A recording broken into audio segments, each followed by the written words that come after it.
Hi everyone, I'm Tom from Pro Writing Aid. Thank you for joining us for yet another session in the Pro Writing Aid Ask a Book Doctor series. As usual, my guest for these webinars is Sally OJ. How are you doing today, Sally? I'm doing great, Tom. Thanks. How are you? Yeah. I feel like I always give people a little weather report, and it's so cold in England at the moment. It is snowing, it is freezing cold, but I feel toasty, I feel warm and ready to go. Yeah, fantastic. It is cold, but it's very fresh and it was very bright today, so that's very nice. Mm. Okay, Sally, it's a long-awaited event tonight or today, and I always feel like apologising because I think we were originally scheduled to do historical fiction in November, and here we are in February, just getting to it. But there's been a lot of anticipation around it. Okay, and I want to kick off just by asking a really obvious question. Could you just tell us exactly what historical fiction means? Well, you'd think that would be easy, wouldn't you? It's most people think, sort of think costume drama. So they think Edwardian, Victorian, or Renaissance, going back to the Tudors. And there's a sort of subgenre of historical fiction, which is the ancient world, so ancient Greece, ancient Rome. But in fact, now I think if you wrote a book about World War II, that could snuggle into historical fiction. I recently-ish worked on a book that was set in the 50s and was marketed as historical, um, which I'm not 100% certain of, but I think, the 50s is quite a long time ago now. So I think it's when you venture into the past, when clothes are different, when people spoke differently, and when it was a different world, basically. Sorry. Yeah. Okay. That's historical fiction. Okay. Okay. So we've got But to go but on. there is a, as a genre, historical fiction is a very specific thing. It's got a huge readership, historical fiction, and those readers expect certain things. We'll talk about this more, and Okay. they know what they want from a book that's called historical fiction. So to a degree, you're working in a very well established genre, and of course you can mess about with things and stuff, but there are, it's it's it's a very clearly defined genre, historical. Would you say the most popular genre for new authors? Because So, based on the work that you see. well, interestingly enough, I've been getting a lot more historical fiction in the last few years, much more than I used to at the beginning of my sort of career about 25, 26 years ago. And there's a very good reason for this, and that's because a lot of plots don't really work if you've got a mobile phone, a cell phone. They don't really work if you can just look something up on the internet. Right. They don't really work if you've got great forensics. So people are pushing their stories back more and more. I mean, even, to the 70s or the 60s, or even the 80s, but, pushing them back so that things are credible. And you can't just say, like my daughter said to me when I was reading her a story when she was about 3, and a fairy story, and she said, why doesn't she just text him? So you have to, that's one of the reasons that a lot of people are turning to historical now, when they wouldn't necessarily have done before. Okay, interesting. Right, yeah, I hadn't really thought about that. A really interesting point, just how the landscape changes with the advent of technology and Mm. mobile phones. Be interesting to hear our listeners' take on that. Is that something that they've kind of wrestled with, or has been an influence in their decision what story where their story is set and when their story is set? But okay, so let's get into a bit of detail then around what are the classic pitfalls, or some of the classic pitfalls, or the problems you see with the historical fiction that you review? What are the things you see time and time again that make you? Um, well, there's lots of possible pitfalls. Um, I would say one of the most common things is, and sort of going from the back end of this, Hmm. really, but one of the most common things I see is that it's very difficult when you're writing historical fiction. We're going to get to the much more obvious stuff in a minute. Yeah. But it's difficult to really remember how narrow these people's worlds were. You know, the further back you go, the smaller their worlds were, the smaller their knowledge was. Even if there were books around they'd read, if you go back to even to the Victorian times, you know, if somebody was well read but hadn't traveled, you know, even India is hot was kind of meaningless to an English person, because they knew what hot was in England, but they had no sense of what hot could really be. Yeah. You know, they'd read about a whale, but they had no comprehension of what a whale could really be. And that's the sort of bigger picture, but it goes to much, much smaller things as well. So you have to keep thinking all the time, what would they actually know? What would this person actually have access to?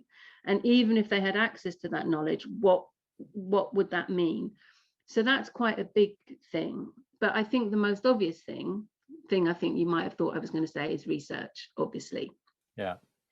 If you're writing an historical novel, you have got to do your research, and that doesn't mean like looking up Tudors on the internet for a day. It means real, proper, deep tissue, sweaty, horrible, oh God, I never want to read another book about the Tudors again kind of research.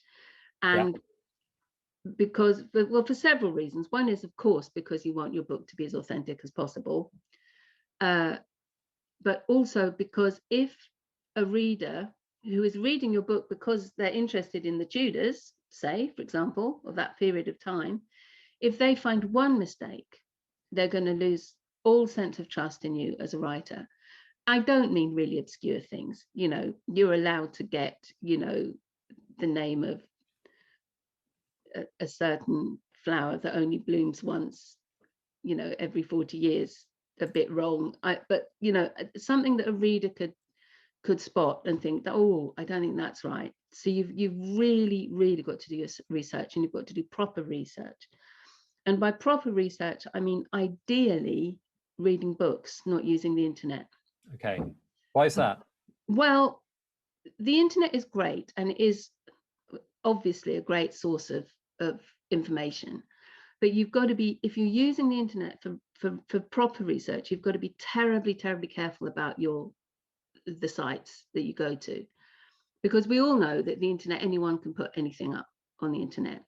Yeah. And so if you use the internet, it's better to cross-reference stuff that you find, just to make sure that it's right, unless you're using a source that you're absolutely certain of, which of course you might well do.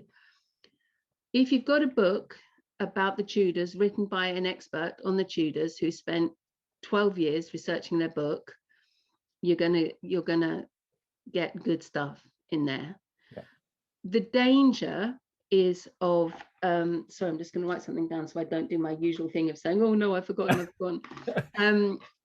The danger is, if you start to research and you get such a wealth of information, is the desire to cram it all into your story. That's okay. You know, I do see that sometimes, that somebody has just found out all this fantastic stuff about daily life of the Tudors, and it's just all been pushed and crammed and scrunched. You just want to demonstrate your knowledge and everything you've done. Yeah. Well, I think it's excitement as well. Yes. I think it's just excitement. So you have to pick and choose a bit, which can be very painful. It can be very difficult. You know, you found all these wonderful things out. So, basically, you know, looking at some of the people you've worked with, and how much research are we talking, right? Because I understand the writing process is hard, and I get the feeling that a lot of people get to this stage and they get into the research and they realize just how much there is to do, and can hit a real, you know, it becomes a real mountain to overcome. But how much research do you see goes into, you know, I mean, a lot. When you know, the book that I was talking about that was set in the 50s, she'd spent a good couple of years getting all her information right. Right. When you go back further, you know, Sarah Waters, who I've worked with, spends months and months and months sitting in the British Library. Not everyone can get to the British Library. Yeah. but you know, doing really, you know, proper research, and it shows in her books. So you're looking at, you know, I would say at least 6 months of properly getting to know your period, reading books, watching documentaries if you can find them on YouTube, you know, using all resources. I know I just said be careful of the internet, but, and of course using the internet, but just be a bit, you know, just use your judgment well with the internet. The other thing, if you're writing, you know, I talked about World War II just now. If you're writing about a period where, you know, a lot of films were made during World War II, Yeah. watch those films, because this is how people spoke. This is the objects that they used. This was the sort of way people thought in those days. If you were lucky enough to be, it's like a window into that time. Yeah. So, you know, if you But, can do that, and it's the same with books written during the period. If you're writing, you know, about the Victorians, there are plenty of books written during that period that uh, you can use to get a sort of sense of the time and the place. so hold that thought, because you've just made me think about speaking and dialogue. I want to come to that in a second, but I'm interested to know. I'm sure our you know, our listeners today will have good ideas for where they do research as well. I mean, we've mentioned British Library, and I'm sure you've all got your equivalents. And because Julie Acker, I think, mentioned getting an academic subscription to JSTOR for academic articles, which are very solid and very current, That's which a I could great imagine. idea. Yeah, That's a great idea. absolutely. I mean, there's a very famous author of ancient historical fiction called Mary Renault, Yeah, and she's best known for writing a trilogy about Alexander the Great. But her all her books are set in ancient Greece. I think there's a couple set in Rome, and they are fantastic. And she is the historian's favorite novelist. You can find documentaries about Mary Renault on YouTube when you've got all these real historians just drooling over her and saying, you know, she is my favorite historical author. And what she used to do, she did years of research, because she had never actually been to Greece. She was English, but she lived in South Africa. And right. this was in the 40s and 50s. And she did eventually go to Greece, but when she wrote most of her books. So she did so much research. And when you read them, you can't believe she's never been to Greece. I mean, just the atmosphere, never mind the historical detail. But what she does in her books is she does such extremely deep research, and she reads documents in Latin and all of these things, probably translations. I don't know, she could speak Latin, I think. But she says in her books, look, this is all historical facts. They're fictionalizations of historical incidents. All these facts are true. They all happened as far as we can tell. Here are my sources. But at this point in the book, there is no record of what happened at this period, say in Alexander the Great's life. Yeah, So what I have done, I know what happened before that point, and I know what happened after that point. So what I have done is I've made the best possible informed guess that I great. could. And I think this is something that if you can't get research, or if you decide to stray a little bit outside what's really happened, as long as you state that very clearly. I know another historical author, she's great. She writes about the Elizabethan period. And she says at the beginning of the book, says that most of this is bang on, but some of it I've just made up. Yeah, So, yeah. you know, so as long as you do that, then the reader will relax. So this comes to your point of trust, right? Yeah, So if you're going to take liberties, or you're going to, you need to be clear and honest, and put that in a prologue. yeah. Okay. And sorry, while we're on the subject of research, because I know Shirley has had some questions about this, and I'm just looking where it was, and it was about references. So, this is typical. I can't. Oh, there we go. How do you have to include your sources at the end of your novel? It's a good idea to do it. 98% of people will never look at them, but for the 2% who do, it's very valuable, and it's very reassuring for a reader to look and see that they're there. Right. They might not check them, but they think, oh, this person's, you know, done their homework. it's kind of, I mean, if you think of the historical novels you've got, there's always a list at the back of their, the books that they've read, or the articles that they've read, or the papers. And I think it's a good idea. Yes, you don't I'm, have I'm to.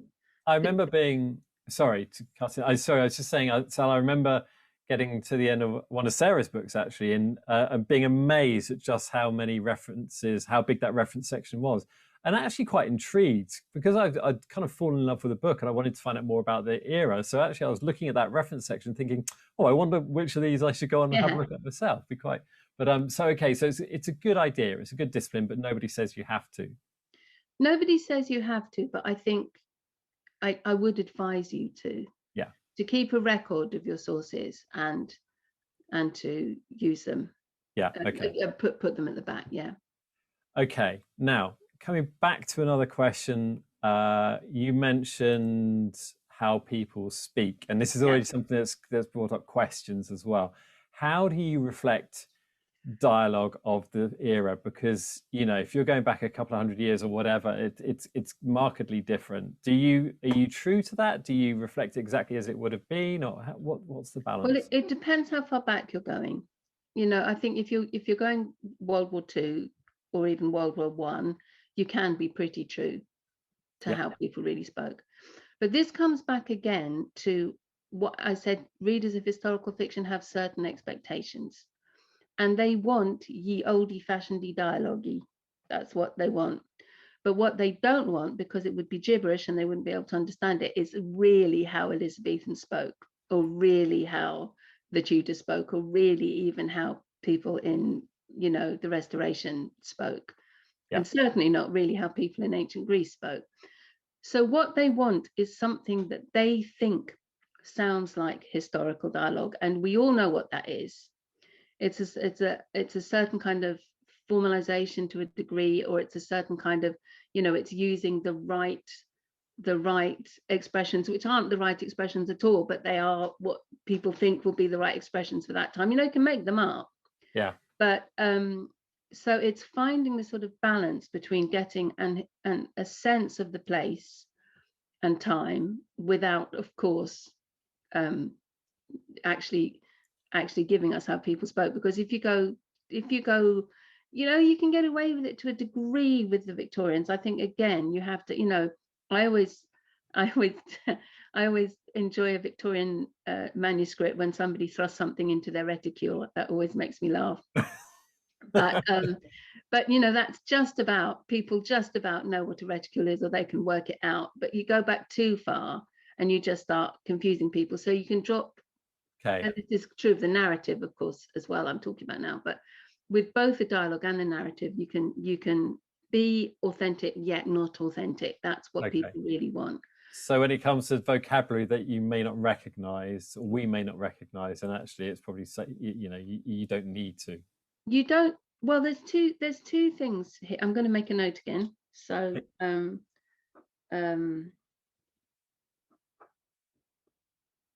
because there's two things, and I'll inevitably say I've forgotten the first one. So the one way you can do it is by having a glossary at the back Yeah. of the book. And if you decide that you want to go sort of a bit hardcore and not have to explain all, because you don't want to dive into exposition, you don't want to dive into information dumps, which is really not a good idea. We can talk about that a bit more in a bit. Then if you have a glossary at the back, then that's a good way to go. And you know what, I wrote a note and I've still forgotten. What was the question? You're allowed to look at, I think you've answered the question, Sally. It was No, about no, there was vocabulary. something else I wanted to say, and it was Okay. possibly important. What So did you ask? we'll come back to you. No, what did you ask? What was the question? Oh, so it's about vocabulary. It was about using actual, vocabulary of the time. Oh yeah, I do remember. So if some people decide, I'm just going to go modern, I'm just going to go contemporary, I'm just going to have people speaking as they would now, and quite a lot of people do this. It's not exactly what people want, but if it's done well, it works. The trouble is you've really got to find the balance. Yeah. You've really got to find the balance, because you can't have somebody in, oh, you know what, I said to you I was going to try and think of an example of this, didn't I? But you We can't prefer the examples you come up with live, Sal. you can't have somebody in Victorian times saying, I mean, this actually does sound a bit Victorian, but you can't have people sort of saying, "You winding me up." Yeah. You know, you've got to use. You can't use expressions that immediately ground us in the 21st century or even the 20th century. They've got to be a bit more ambiguous. So if you decide to go modern with your dialogue, or contemporary with your dialogue, do be careful that you don't use anything that really pins people down to the 21st century. Yeah. Like, don't say, "Are you chilling?" for example. That's a good example, because that's really quite, that's sort of 90s. Nobody said that before then, and it's very, very specific. So, but some people do decide to think, "I can't be bothered with all this historical dialogue. I'm just going to have them speaking normally."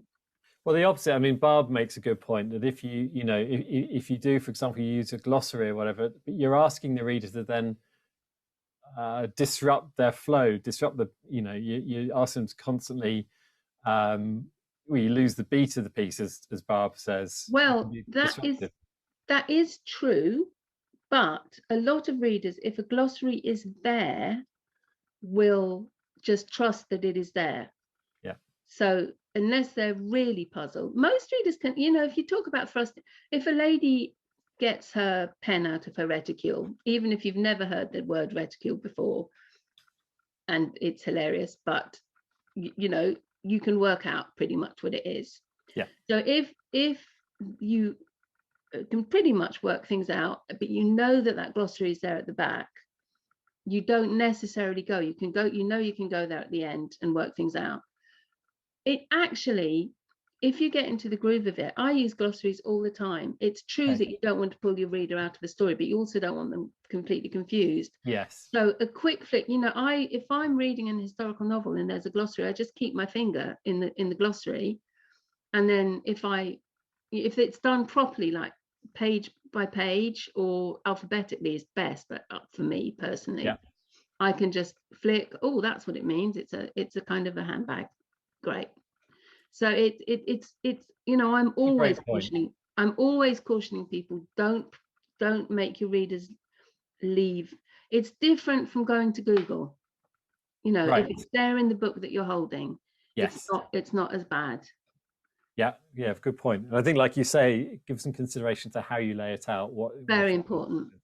And many people will do a glossary, in order of the the pages, but I think an alphabetical one is easier personally, but that's entirely down to people's personal taste. Yeah, I think I'd agree from the ones I've used.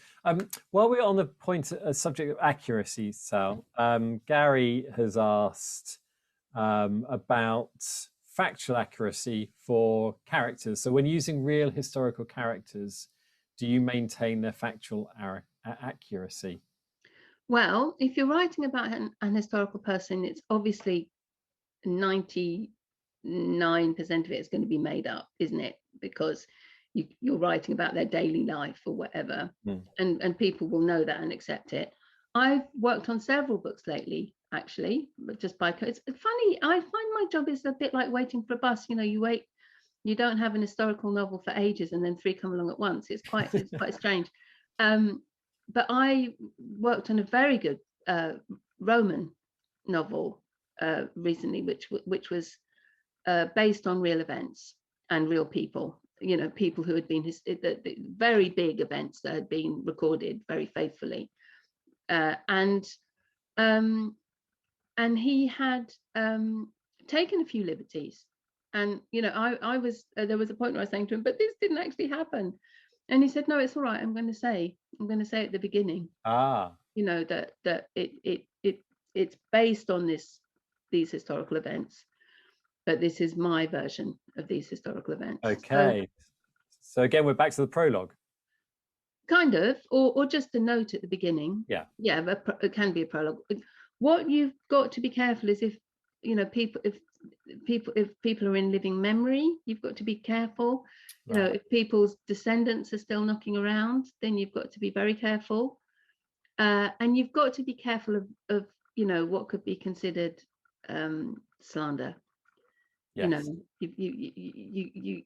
well, to a degree you have. I mean, if it, you know, if you write a book saying that uh, Elizabeth I was uh, you know, a crazed drug addict who liked to go to raves every Saturday night, you're going to get people who feel very strongly about that, and they won't like it. But you know, that's you have to just roll with the punches. You make your decision.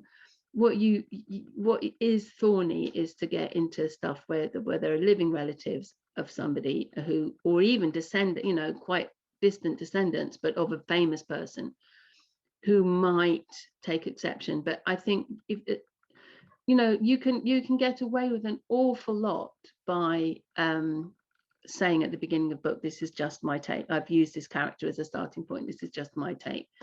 Yeah. But it can get a bit thorny sometimes. And but you know, in the great good luck, if you have the great good luck to be published, they will probably run a legal comb over things if it's a real person. Ah, okay. So that brings us on to another question about, which is linked to kind of accuracy, I guess. When, you know, how much of this can you expect your editor, for example, your publisher, to take care of? You know, to keep an eye out for how? Now, this is just my, I'm going to give a, I'm going to write my own prologue here. This is just my opinion. Yeah. In my experience of reading historical fiction, now this isn't on books I've worked on necessarily, but in my experience of reading historical fiction, publishers do not do anything they assume that you have. A big part of my job is catching anachronisms and questioning things. That's a huge part of my job, because as a, you know, book doctor, Yeah. it was a bit more than an editor. This is something that I do. I spent half a morning once just trying to find out when orange carrots were first grown in England, because you know the carrots were purple before, and they came to England when William of Orange became king. But when actually people started growing, you know, this is stuff that I can spend hours on I and love this do. part of your job. I love this part of my job too. I adore it. But from reading historical fiction, and because I've had years of doing this kind of stuff, I sometimes have these, you know, needle screeching off the record moments when I'm reading something and I think, dear God, did nobody check this? But the thing is, I believe that mostly publishers and agents are going to assume that you've done that work. Yeah. Okay. And then they are not going to spend time. They don't have the time to fact check. It Yeah. depends on the book. It depends who it's about. It depends on a lot of things. And you might also get an agent or a publisher who's really, is very knowledgeable about that time period or that person. And then of course they'll be very helpful. But do Don't not rely. assume that should your book get published, it's going to be fact checked, because my guess is it probably won't be. It depends on it depends on a whole bunch of stuff. But I've certainly seen so many mistakes in historical fiction that initially really surprised me until I worked out what the deal is. Sal, I'm going to move straight into some questions because they really are piling up. And yeah, I know I've been making notes as well, because I know we must talk about sensibilities. So don't forget to talk Oh about that yeah. in a minute. But can we just touch on, and I promise Shirley we're going to get this question answered. I know she emailed in about this as well, or has emailed in previously. And it's talking about epilogues, okay, and what form or style they should take. Can it be a simple comment, the telling of an event, or would it be better written as a continuation of the story? Can it be a simple update on a parliamentary act, for example? There's quite a lot there. Um, an epilogue is usually a continuation of the story. So, you know, 10 years later, 20 years later, you know, their son walked over the horizon or whatever. If you're going to make notes about an update of a parliamentary bill, that is endnotes. in a book. I would personally say. So you have a little section at the back which is not part of the novel. It just says, here are some facts. And again, if you look at your historical novels, you'll see that very, very, very often. So an epilogue usually is a continuation of the story, and it's quite often, mostly I think, set a little bit later, or sometimes it changes to a different perspective or point of view. So that is what an epilogue usually is. And if you want to say, section 28, not very historical, doesn't exist now, it was repealed on this day, then that's an end note, I would say. Can I just actually say, Tom, that several people have taken the trouble to get in touch with me on Twitter to say how much they were looking forward to this session, and I'm so thrilled that people are watching and interested, and it really means a great deal to me to know that we're not just talking into a vacuum. Well, obviously not, because everyone's joins in on the day, but it's lovely to have that kind of feedback, and thank you everyone who said that. Absolutely, couldn't agree more. Right, let's talk quickly about look at that. Barb's just said, listening to Sally is my favourite education provided by PWA. Well, tell the rest of PWA that, Barb. Thank you very much. Thank you so much. Thank you so much. So let's talk for a second about sensibilities. Sensibilities, really important. Ties in a little bit to that thing I said about remembering how small their worlds were. So if you're writing about a Victorian father, now you're say we're going with generalizations here. So if the Victorian father says to his wife, "Oh, you must be tired this evening, darling, I'll put the kids down and make their supper." No, that's a 21st century dad, maybe a 20th century dad. You've got to stick to the morals. Especially writers tend to make men more sympathetic than they would have been at the time. There's a huge temptation to do that, because if he's your protagonist, you don't want him to be a bit of a bastard and step over his wife lying weeping on the floor. Not that they would necessarily be that bad, but you know what I mean. Yeah. It especially tends to be around children. It especially tends to be around men's attitude to women, and especially tends to be around men's attitude to sex. And of course, down through history, there have been tremendously great blokes who've been brilliant. I think what you have to say is, if you have a man or any character who goes against type, what the general sort of accepted social mores would have been in those days, you have to somehow make it clear that he's unusual. One way or another. It's a wife talking to another woman and saying, "I can't believe that your Tom does that." I can't think of another man who would do that. So you've got to really be careful of not letting 20th or 21st century sensibilities slide into your story without you noticing. And the temptation is really big, but you've got to think about how things were. And that's a challenge. That's a creative challenge, and that's really exciting. How can you make your protagonist, male or female, still very sympathetic within those limitations? It's a great creative exercise, actually. Yeah, excellent, thank you. Okay, so I'm just going through the questions, trying to put some order to them, because there's a lot to get through. Michelle makes an interesting point. Presumably you can study historical speech patterns by reading fiction written contemporaneously. So Jane Austen, Bronte's, for example. That's what I just said. Absolutely, you must do that. I really strongly suggest you do. The thing is, if you read Jane Austen, it's going to be very hard for you to recreate it faithfully, because she was writing it in the day. So give it your best. Give it your best, Jane Austen, and that would be okay. But to try and really get it faithfully, this is what I said about the further you go back in time, the harder it is. So but I mean, look at Hilary Mantel. She you believe you're there, don't you? You believe you're hearing these people. Well, she obviously was not right. Well, maybe no, she did read, I'm sure, a lot of documents from that time. She must have done. Yeah. Yeah. But so yes, absolutely. Happy to reiterate, definitely read books. And as I said, if you can watch film or documentaries, do that if you can. Because even if you're watching silent film, if you're doing something about the First World War, say, or the Edwardians, you can pick up an awful lot of detail about clothes or shoes or things they use. But obviously, if you go too far back, well, if you go not very far back, you're not going to be able to have film.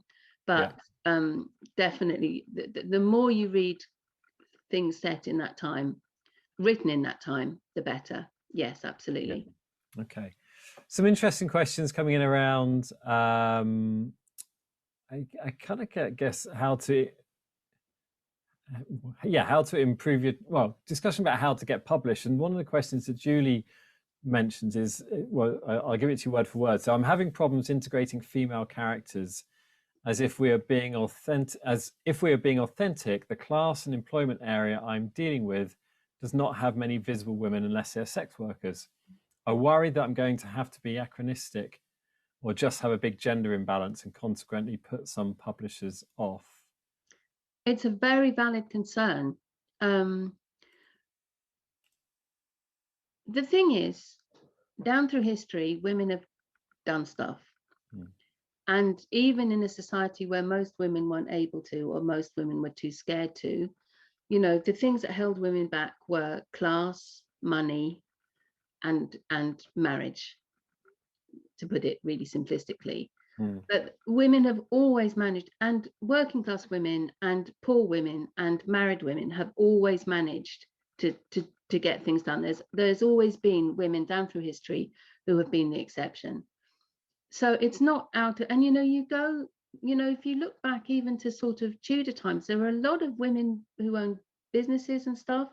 Their circumstances were that their husband was dead or their father was dead, but it's all the way down through history. Women have managed to find a place of power. They've managed to find a place of agency. So again, it's the creative challenge to make this believable. If you want more women characters, find a way to give them the agency to come into the story. A credible reason. It's got to be a credible reason, obviously. But it's a very valid concern, and it's also a concern about publication, because it depends who you're aiming the book at. But as a very broad generalization, more women read historical fiction than men. That's a very broad generalization, right. And it depends on the period you're writing about as well. Yeah. So you do want, I would recommend having as much of a mix, or at least one or two. Yeah. Okay. On that subject about kind of getting published, so and it's slightly linked. Catherine's asked a question about. She's asked how much of a market is there currently for alternate history. So I'm writing an alternate history novel with a female protagonist who actually existed. I get the impression that most alternate history is male focused. I enjoy what I'm writing, but I want to make sure it will be published and be successful. You see, I'm not sure what that term means, so I'm going to take a guess and then tell me if you're right. Do you mean somebody like, say, Mary, like the recent film about Mary Anning having an affair with another woman, would that be alternate history? Can somebody give me a quick? Is it possible? Put this to anyone can answer that in chat, please do. Maybe we'll move on while waiting. I'm gonna sort of assume that that's what it means. I'm just going to say the same thing again. There was a bit of a hoo-ha. I am, in fact, related to Mary Anning, obviously very distantly, but I am. But there was a bit of a hoo-ha from some people who said, Mary Anning, there's absolutely no proof that Mary Anning was gay. There's also no proof that she wasn't.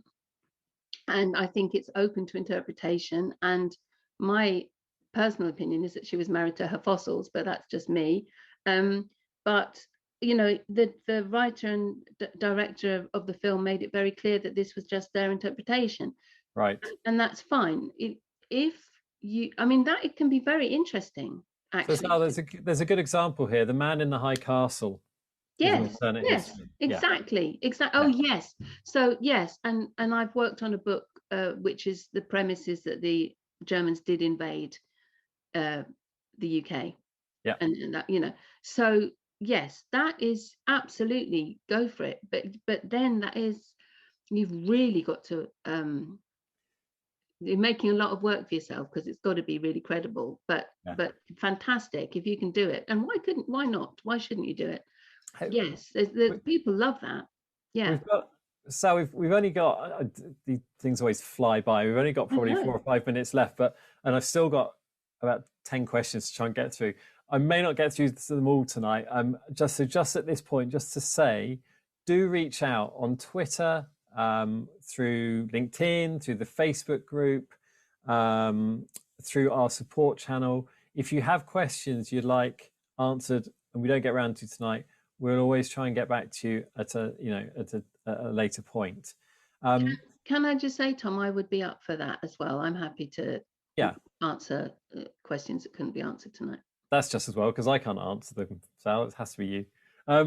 Okay, so my story, this comes from, W. Prenevost.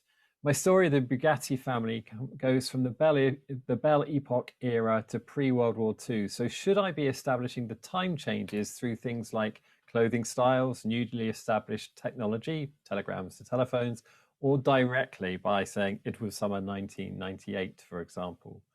So Both. Right. So taking the first option, of course, use the technology and stuff as it changes, but be sure that you're not doing what I said. Be sure you're not pushing it in there. Do it with a very light touch.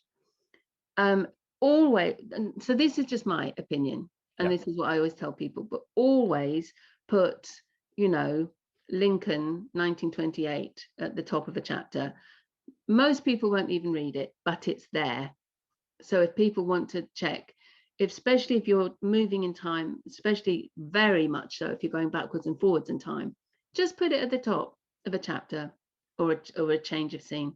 It's fine. And yes, of course, use it through changing technologies. That's what people will notice more, but just be careful that you do it very gently, that you don't get into exposition or information dumps or things like that, which will, and this temptation to thrust everything in there.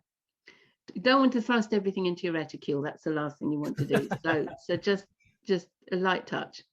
Okay, Ollie's mentioned weather, distances by carriage, and how places looked in the 18th century. Any tips on how to research those?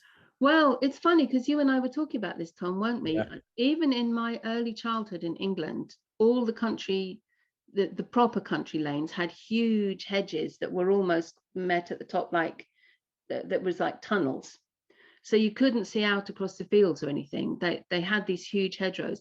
And this is why when you read contemporary novels of when those hedges existed, when people say they slept under hedgerows, it's not hedges like we think of them. There were these huge things that you could really sort of burrow into and be safe from the rain and dry and not be seen. So it is a case of sort of trying that kind of stuff.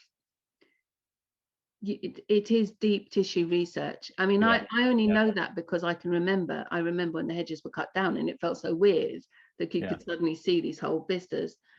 And now they realize, yes, sorry, I'm going to go, not relevant, but so location is terribly important, and to get the location, not just in an obvious way, but in things like that, it's very, very important to do. And you can probably find, people write books about everything. You can probably find, country roads of Suffolk 1840 to 1863. You honestly can if you try. This would be a good point to reference your own book, Sal. No one here is interested in my own book. Oh. Right, I'm going to put a link to it next time we talk. No, it couldn't be more niche. So for those of you who don't know, Sally's written a book about the history of Bailiffs Court, Hotel, which is a lovely, a beautiful old manor house, Sally, or Oh, it was a folly. It a was folly. actually built A in the, folly. but this is honestly, Sorry. let's take some questions. Thank you, Yeah. but let's take some Okay. questions. Well, we've literally got time for one more question. Let's have a quick look. Okay. So Shirley is asking another question. What about saying that a fictional character had an idea for an event which actually happened? Yes, Why not? I mean, why not? Yeah. As long as it's credible, it's got to be credible. Yeah. So that's you know, and don't use, people fall back a lot when people are doing this. They tend to fall back an awful lot on coincidence. Yes. You can have a couple of coincidences in your plot. Don't have more than that, because Yeah. it gets silly. Not, you know, ideally not even a couple, just one, ideally. So don't, if somebody does that, no, that's great, that's creativity, this is what Yeah. we want, it's Absolutely. brilliant, absolutely brilliant. Okay. Well, Sally, any last points? We do have to bring it to a close. So anything? I think I'm looking back at notes I made before. I think we've covered everything we set out to. And once again, dear listeners, I know we may not have covered every single question, so do follow up afterwards. Yeah, I would say one thing, which is probably blindingly obvious from what we've been saying, but just absorb yourself in the time that you're writing about. Just anything you can get your hands on.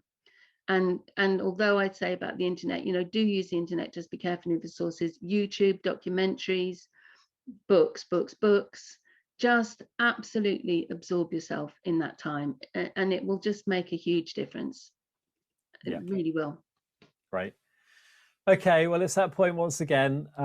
Just before everyone disappears, just want to say a very big thank you to all of you for joining us. We really appreciate you giving up your time.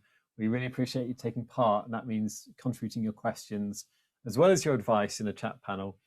There will be a recording. It should go up tomorrow. It's placed on our Facebook page, not our Facebook page, sorry, our YouTube page. You can go there and subscribe and like and everything, so you'll find all of the recordings there. But we'll send that out to all of you who registered as well. Can I just say something, Tom? Of I'm course. seeing, for some reason, I'm suddenly seeing comments, and I'm seeing a lot of familiar names coming up. I can't name you all, but it's lovely to see you all. I just wanted to say that. And it's lovely to see everyone, but nice to see some familiar names coming up. Yeah, absolutely. So until we see you in March, I can't believe we're saying that already, but until we see you in March, everybody stay well, stay healthy. And we look forward to speaking to you then. Until then, thank you ever so much for joining us, and have a great rest of your day. Bye-bye all. Bye, everyone.